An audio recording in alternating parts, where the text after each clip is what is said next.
Hey everyone, welcome to a new video. So today's pretty cool. We have the new champion. I think it's called Aphelios, maybe something like that. If it's not, tell me down below how you're supposed to say it. But his kit's being released. This is the new AD carry. I'm really excited, obviously, because I play AD carry mostly. And I mean, you can see this is going to be his HUD. This is going to be how his UI looks because he's so different.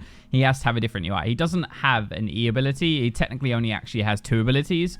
And we're just going to dive into it a little bit, talk about it. It's really confusing, actually, which is kind of cool. So we can learn a bit more.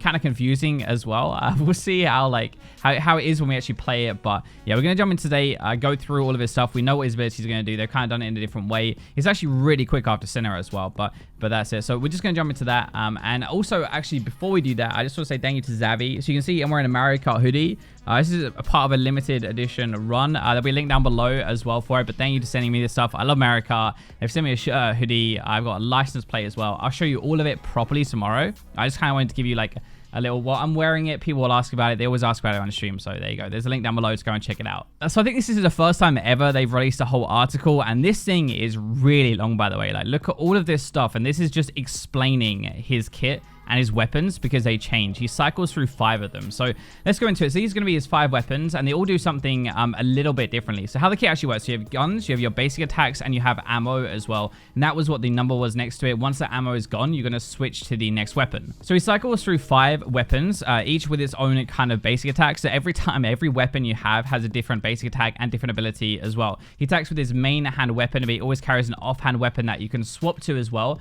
And that is what your W is going to be. So you have an ability which we'll get into. I probably shouldn't. I just go through it because I'll make it more confusing. But these are the weapons. So if you get rid of this main hand weapon, that will go back to the end, and then you will cycle through the next one, and then eventually get back to it again. But he can't pick and choose. You can't choose which weapon you have because obviously that'd be pretty broken, I guess. So it's a bit of RNG. They have 50 ammo, and then when the weapon runs out, you get the next one in line. Empty weapons go to the end and they recharge. So because you can swap between main and offhand as well, the weapon order can be changing throughout the game, so you can never predict it as an enemy, and you can't predict it even when you're playing it. So the cool thing about this, well, the weird thing about this is you only have 3 abilities, 3 buttons to press. Your Q, your W, so your Q is your ability, actually, like your damage spell. Your W is swapping between the weapons, and then you have your ultimate. That's all you have to press. You don't have anything else at all. You don't have an E or anything like that. Your W is going to be swapping between your main and offhand, and it leaves him with 2 actual abilities, which we talked about, right? So each one of the 5 weapons has your own Q ability. So you have your own individual thing here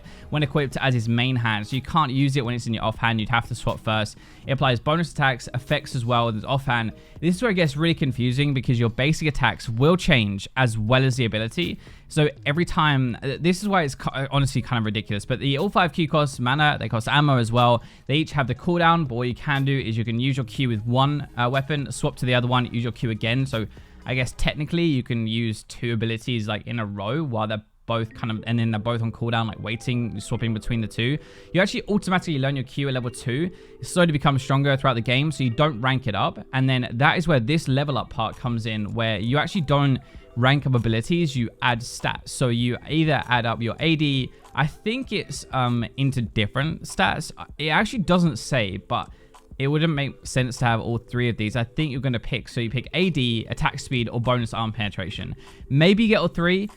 That sounds kind of ridiculous, but it might be a bit too complicated if you're picking between them. But I figure that's probably how it's going to work and open up different builds and stuff. That's how I think. Anyway, but if we just go back up a little bit, his ultimate Moonlight Vigil sends forward a moon bomb that explodes on the first enemy hit, damaging nearby enemies. And then he follows up with enhanced basic attacks from his main hand weapon against all enemies caught in that bomb. He automatically learns it at level 6, and it upgrades at level 11 and 16. But if we go down, just before we go into his weapons, if we go down to the bottom here, you see that his ultimate actually has a charge thing underneath it.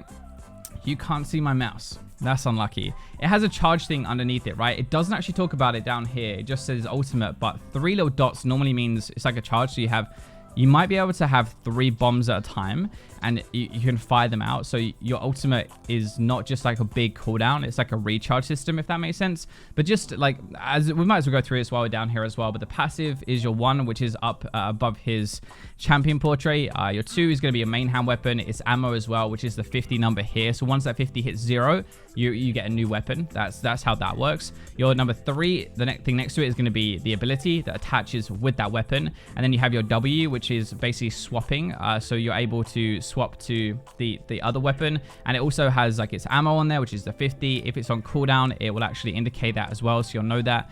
And then the number 5, which is a small icon just above that, is going to be the next weapon you get. So you do know what weapon you're getting next, like directly after, but you won't know what weapon you're going to get after that one, like what's left in the order. So that's already kind of complicated. This is like actually really long already, and we've not even kind of dove into the weapon part of it. So that is his kit. That's how it works. And now we're going to go into each individual weapon, because all of them do something a bit different, which I guess you would kind of expect, right?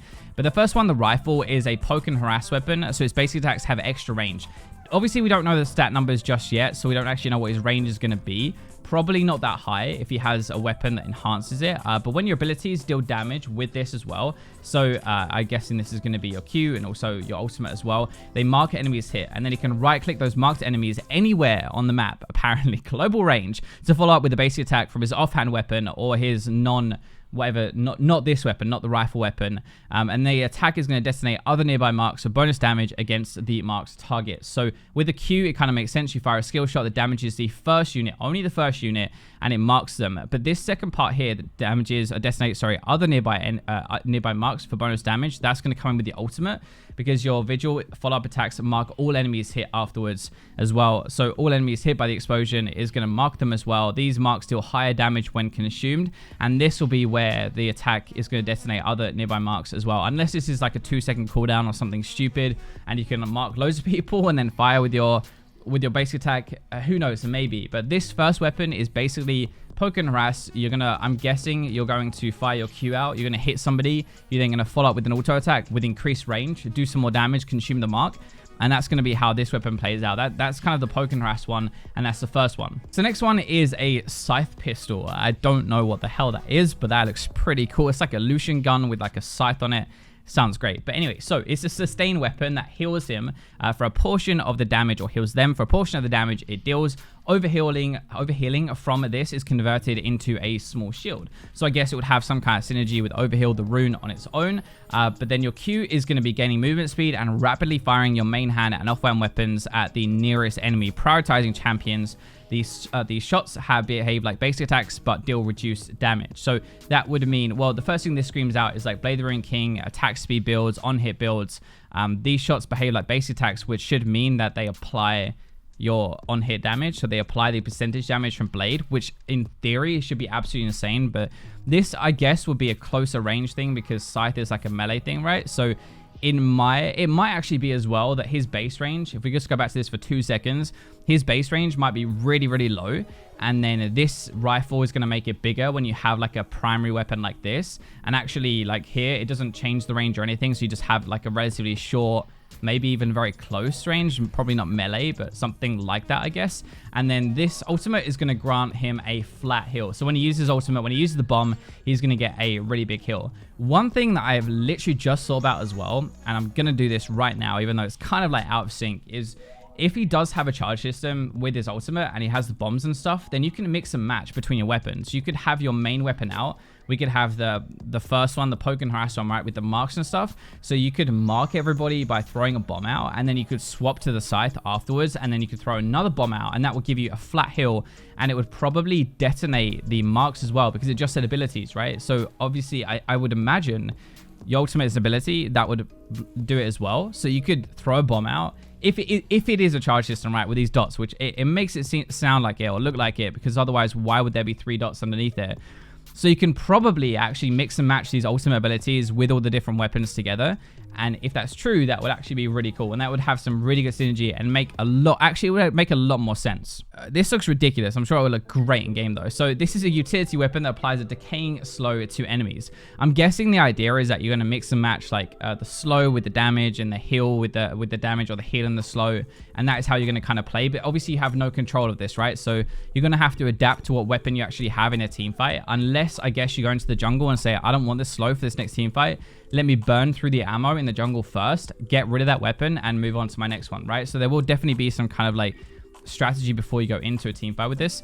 Anyway, so his Q is going to be damage and root all enemies on the map affected by Gravitum's slow. Eclipse doesn't use his offhand weapon, but then with the ultimate, Wait, sorry. So this doesn't use his offhand weapon. And then with the ultimate, it's going to be follow-up attacks, apply a massively increased slow. So damage and root all enemies on the map affected by this slow. So I guess this is going to be a basic attack that would work a little bit differently. Because it did say that your attacks as well as your abilities are going to be different, right? When you swap over to weapons. So maybe, yeah, the weapon that applies a decaying slow to enemies when you attack them. So you do that, you use your Q afterwards, and it does damage. But this is the second thing now that has said enemies on the map affected by it. So I'm just thinking about this a little bit, but why would it say that if your bomb wasn't a global? I don't know if that's actually going to be true. Let me know what you think in the comments. Maybe I'm a bit slow and I've only just figured that out right near the end of the video. And now we're going to move on to his flamethrower. There's another one as well. There's actually 5 of these. So you have to, when you're playing against this guy, you have to remember what all of his individual weapons do and which 2 weapons he has at the same time, which is going to be really confusing. But anyway, this is an AoE. It's a wave clear weapon. It deals increased basic attack and ability damage and creates a damage cone behind enemy's hit. So thinking probably like a Titanic Hydra. His Q is going to be spouting a wave of flame, damaging enemies, and then basic attack all enemies hit with your offhand weapon. So basic attack all enemies hit with your offhand weapon. So I guess if you attack with your offhand first and then you swap back to this, use your Q, you would then base attack. A lot of this kit honestly screams like you can go on hit builds though, which is really cool. Like crit as well, because basic attack all enemies hit, all of those basic attacks could crit, which would be really good, as well as with the other ones. But on hit builds and crit builds can I think could work pretty well at this stage, at least, like from what we've seen so far. And then his ultimate follow-up attacks create damage circles around enemies hit instead of damage cones behind them. So I guess this is just way more damage, way more AoE damage from his ultimate when you use it like that. Finally, then we have the last one, and this one is a really big chunk of text. So how people are going to remember all this, I have no idea. But close range DPS weapon that behaves like a boomerang. Once basic attacks with this, he can't attack again until it returns to him. But his basic attack resets when it does. Attack speed increases the travel speed instead of how often you can use it. And the closer he is to his target, the less distance it has to travel, and the faster he can obviously then attack, right? When abilities or their follow-up attacks deal damage with this as well, they create temporary copies of it for each enemy hit that increases strength of his basic attack. So I guess the idea this works is once you are doing this, matching it with your abilities, you're going to have loads of different spinning things around at the same time. And probably, I mean, it's a close range DPS weapon, right? So you have to be pretty close, but it's supposed to be how it works anyway, because the closer you are, the more damage you're going to put out, because it'll come back a bit quicker, right? So this one is actually really cool though. So you deploy a turret that shoots the nearest target with your offhand weapon. I'm not sure if there is anything else. I'm trying to think, and I've played this game for too long, but I don't think I've ever seen anything like this. This screams Diablo to me. Like, I don't know, maybe, or like Path of Exile or something, but I don't think I've ever seen something where you place something on the ground and then it just does damage like a turret. I guess there are other things that are similar, but nothing like that. Well, I don't think so anyway. But then his ultimate hits if the ultimate hits fewer than 3 enemies, its follow-up attacks still increase the damage of the crescendum. So the weapon has too many names. Basic attacks as if at least 3 enemies were hit. So this doesn't sound as cool, but I think it will make a big difference to damage increase once we actually start playing with it and kind of understand a bit more about like what it's actually going to do. Thank you guys for watching. Remember to check out the link in the description. I'm going to do my little arm pose. And this is honestly really cool. Like the merch stuff, it's in sick. It is sick. Sorry, it's a limited time run. There is other stuff as well. There's a discount code for one of the license plate. I have the Yoshi one, but yeah, it's honestly really cool. We'll go into it a bit more tomorrow. Thanks for watching the video until the very end. And for now, I will leave you with robots.